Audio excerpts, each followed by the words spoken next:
સાબરકાંઠા લોકસભા બેઠક પર ભાજપના ઉમેદવાર શોભનાબેન બારૈયા આજે હિંમતનગરની ખાનગી હોટલમાં પ્રેસ કોન્ફરન્સ કરી આગામી સમયમાં ભવ્ય જીત સાથે પ્રધાનમંત્રી નરેન્દ્ર મોદીજીને ત્રીજી વાર વડાપ્રધાન બનશે તેવો આશાવાદ વ્યક્ત કર્યો હતો।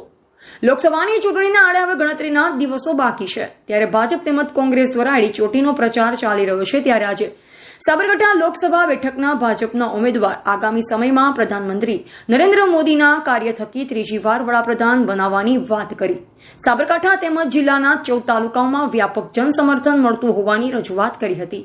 તો સાથોસાથ તુષાર ચૌધરી કોંગ્રેસના આયાતી ઉમેદવાર મામલે જણાવ્યું હતું કે સાબરકાંઠા લોકસભા બેઠક માટે કોંગ્રેસે આયાતી ઉમેદવાર તરીકે તુષારભાઈ ચૌધરીને મેન્ડેટ આપ્યું છે, જે થકી સ્થાનિકોમાં પણ ભારે વિરોધાભાસ છે। જો કે ભાજપ મામલે હાલમાં પ્રચારનો ત્રીજો રાઉન્ડ પૂર્ણ થયો છે, ત્યારે તમામ સમાજ જૂનું સમર્થન હોવાના પગલે ભાજપની ભવ્ય જીત થશે તે નક્કી છે। જો કે આજે હિંમતનગર તાલુકા પંચાયતના પક્ષ ઉમેદવાર તારાબેન પટેલે પ્રધાનમંત્રી નરેન્દ્ર મોદીના કાર્યથી પ્રભાવિત થયા છે, વિધિવત રીતે ભાજપમાં જોડાયા હતા તેમજ કેસરીઓ ધારણ કરી ભાજપને સંપૂર્ણ ટેકો આપવાની જાહેરાત કરી। તો સાથોસાથ આગામી સમયમાં સ્થાનિક લોકો માટે પાયારૂપ પ્રશ્ન દૂર કરવાની વાતને પ્રાધાન્ય આપ્યું હતું।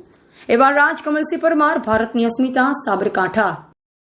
વિકાસમાં આગળ લઈ જવા માટે આપણે સૌ સંગઠિત થઈ એક થઈ અને ભારતીય જનતા પાર્ટીને વિજેતા બનાવવા માટે અને આપણે જો આપણો વોટ વિકાસમાં આપીશું તો આપણે આપણા જાતને ખૂબ ભાગ્યશાળી સમજીશું કે મારા એક વોટ થકી આજે આ દેશ વિકસિત બની રહ્યો છે। એટલે આપ સૌની ભાગીદારીથી અને મતદારોની, ભારતીય જનતા પાર્ટીના કાર્યકરોની મહેનતથી આ બધું થઈ રહ્યું છે।